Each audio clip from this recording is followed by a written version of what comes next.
বরাবরের মতো আমরা ল্যান্ডিং করতেছিলাম মিলে ম্যাচটি স্টার্ট করেছিলাম 3 ভার্সেস স্কোয়াড আর আমাদের পাশে ল্যান্ডিং করতেছিল 3 থেকে 4টে স্কোয়াড। সামনেই পেয়ে গেছে একটা এসকেএস, তার সাথে পেয়ে গেছে এনিমি।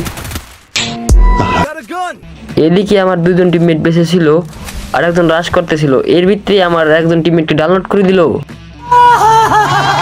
আর এদিকে তার কাছে ছিল 300 টোকেন, এদিকে 400 টোকেন। ভাই তাড়াতাড়ি রিভাইভ করো।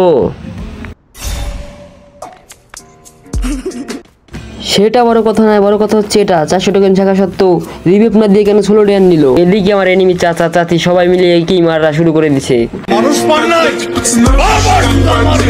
আর সে কোনো উপায় না পেয়ে নিচেই লাফ দিয়ে দিল। কভার থাকা সত্ত্বেও কেমনে মারে, আর একটু হলেই জয় বাংলা। আর বড় কথা হচ্ছে এটা যে ম্যাপের ভিতরে 38টা লাইফ থাকা সত্ত্বেও একেই কেন মারতে হবে ভাই। এদিকে এনিমি চাচা চাচি নানা নানি কি ওই এর পিছু ছাড়তে কি 16 টোকেন নিয়ে আমার টিমমেট এমার টাইগার বিপদে পড়ে গেল। সবে মাত্র ফ্রি ওপেন হলো, এর ভিতরে কেন একেই মারতে হবে ভাই। চারপাশ দিয়ে শুধু একেই মারছে এনিমি চাচা চাচি নানা নানি, এই যে আকাশ থেকে বাতাস থেকে পাতাল থেকে সবাই একে মারতে যাচ্ছে। এদিকে আমার টিমমেট 16 টোকেন নিয়ে লাফ দিয়ে রাশ করে দিল। কিরে আর এক এনিমি চাচা পিছন দিয়ে মারতেছে স্কার দিয়া।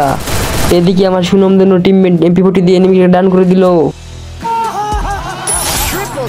আর গোপন সূত্রের ভিত্তিতে আমরা জানতে পারি যে এদিকে আমাদের রিভাইভ অর্ধেকেরও বেশি হয়ে গেছে।